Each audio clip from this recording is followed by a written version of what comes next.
Guys,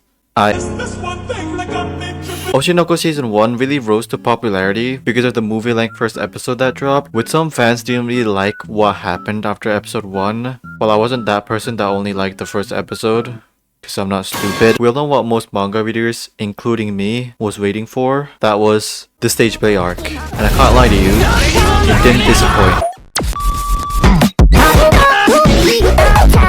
Drop it.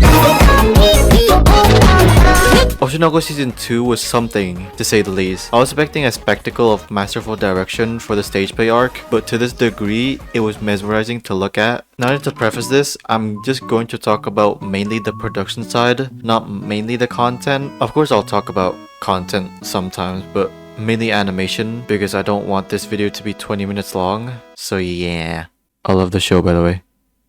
This is what an adaptation should be. I do think a one-to-one adaptation is nothing bad, and I've enjoyed some shows that do that, but it is a bit uncreative. Is that even a word? While Oshinoko really uses the strength of what an anime could do, it's not just coloring the manga panels, it's everything, using either its changing of color palettes, clever storyboarding work to express more than just one thing, or changing aspect ratios to signify the distance between characters and also the fandom. It definitely elevates the source material in a lot of ways. With the amount of passion that the staff have for the show, the pre-staging phase also could be something interesting to talk about. While the first couple of episodes was nothing crazy in terms of the production values, besides episode 1, episode 5 to 9 really showed what the staff and the talent in Doga Kobo can do. The stage itself really gives a lot of what an actual stage play feels like. There's shots of the camera just standing still, or just full on over the top visuals and colors that's just screaming in your face. The stage looks great, there's a lot of backgrounds to it. The artboards and design looks absolutely phenomenal. Amuji and the others did an incredible job putting everything in place for most of the base of the stage. Not only he was the main sakuga animator for this season, he also did a lot of work beside animating. The art direction really made some of the backgrounds didn't lose the flair of it while mixing it well together for different scenes. I've always praised the fuck out of Doga Kobo's compositing team, even when they were in their moe moe kyun kyun phase. That's the best Doga Kobo, by the way. They have the ability to really use a lot of different colors in one scene, but it doesn't feel overwhelming or bad. It's the best kind of compositing that doesn't disrupt the overall drawing or other components like effects, while enhancing the overall look or vibe. Like the more serious tone or depressing scene are very red mostly, or the polar opposite of encouraging love and sunshine is very bright. Also really like the way they disrupt the line work with adding the lighting or different colors on it. A really cool concept. I'm not saying they're the one who invented it. Another thing is 3D backgrounds. There's a lot of usage of it for the stage play, and it did the job. I'm not saying the 3D looks amazing. It looks good enough that it doesn't look jarring. It really made the overall action very dynamic, and letting the cameraman move a lot more because no one wants to draw that detail of a background for every single frame.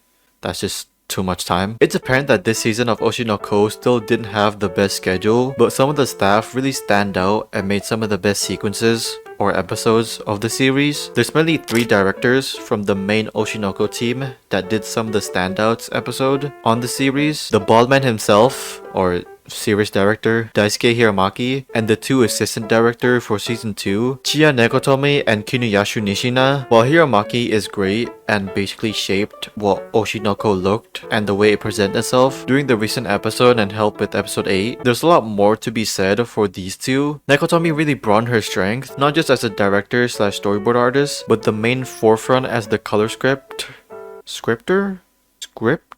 Yeah, really understanding what color palettes fit to what scene and enhancing it. You can see it more vividly from her openings that she did, creating one of the more impressive episodes from this season, being episode 6, really flexing her storyboard style with a more grander and complex layouts, with a lot of transitions and morphing. Same stuff as she does for her OPs, which kind of fits with Amoji's style of animating, with a more abstract slash paint-like technique. As a director, you gotta know how to place the OSTs at the right time. Take this scene, the OST started off with like a sadder tone slash sound to it, but gradually changes into like a battle fighting music thing. You know what I mean. While on the other hand, Nishina got brought up as the other assistant director for this season. Previously did the gut-wrenching Akane episode from season 1 that almost turned into that time I got reincarnated as a I don't know, tonkotsubo, showed his brilliance as a director and color scripter, with the first episode of really using the colors to signify what acting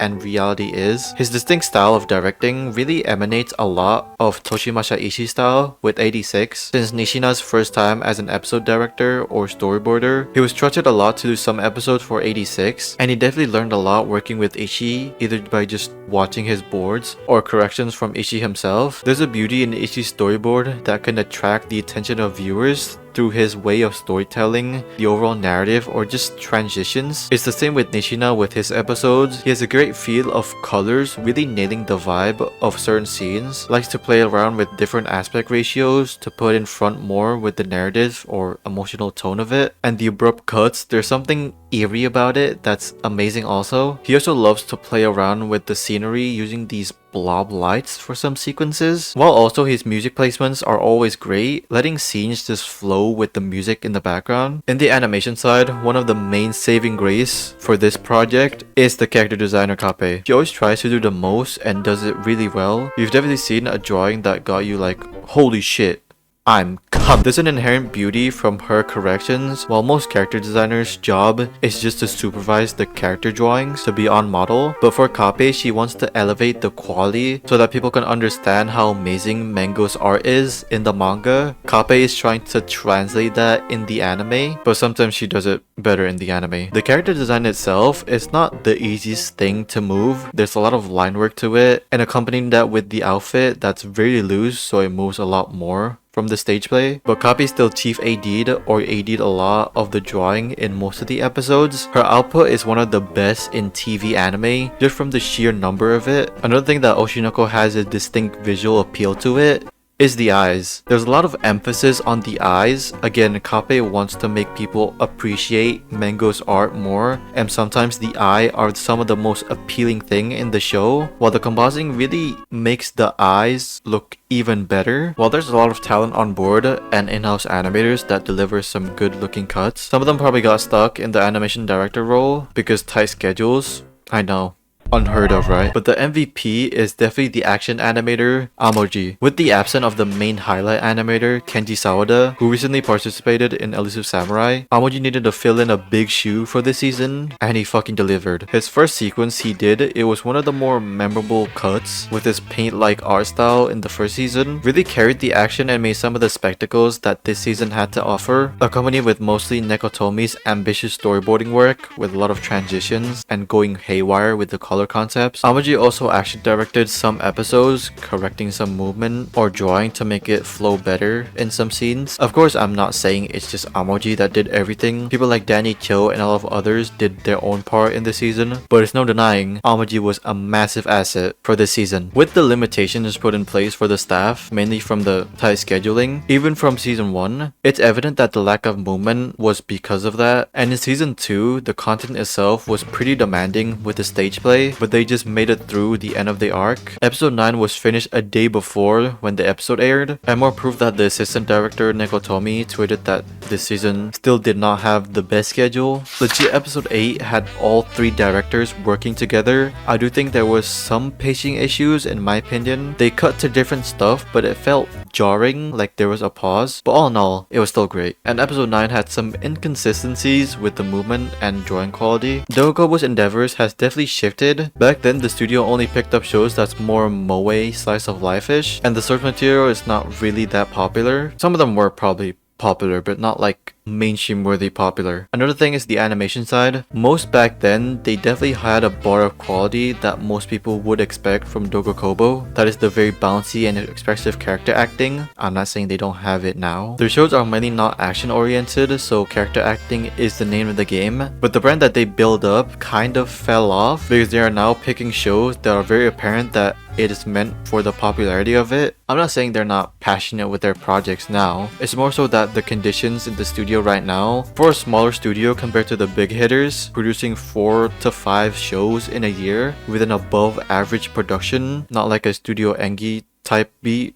which is dog shit, that's not gonna float well. You can see this season they played the introduction of the stage play. That's just a standstill shot for 3 to 4 minutes twice. Of course, that's probably a directorial decision to do that, but it also saved a lot of runtime because they are working in a tight deadline. The Ryuta Ito directed shows, or production line, had Shikimori finish production before it aired. At first, that looked to be good, but in reality they had to rush it because they have to work on another show. Same goes for Jellyfish. Yes, it looked good throughout, but it's very apparent that if you compare Ryuhei Takahashi's first and second episode to the last episode for Jellyfish, you can see he probably had to tone down his ambition for the last episode with lesser movement and less complex storyboarding. The main two team in Doga Kobo right now are just consistently stuck in a loop of shows that has not much production time. The best example right now is Alya and Oshinoko Season 2. While it's a different team for both shows, there's a lot of overlapping of staff. Daisuke Nishimura directed and storyboarded Oshinoko Season 2 Episode 3 and Roshidere Episode 3 that aired at the same time. Granted, it's mostly a coincidence because Alya was supposed to air 3 months ago, but got delayed, and a production assistant was juggling between 2 shows at the same time, which is wild and definitely a lot of work. Even worse, recently Kadokawa just acquired Doga Kobo.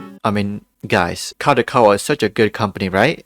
Oshinoko, a high-profile project, is getting disrupted and overlapping with another show that was supposed to air last season. But even with a lot of the struggles behind the scenes, the staff still pulled something crazy and appealing for the viewers. While the week delay will probably not be enough, hopefully they can go through it since the next arc is not as demanding as the stage play. We'll see what happens. If you guys like this video, leave a like. If you hate it, leave a like. Comment down below what your thoughts about the stage play arc or just Oshinoko. And yeah, hope you guys enjoyed this video. See you guys next time.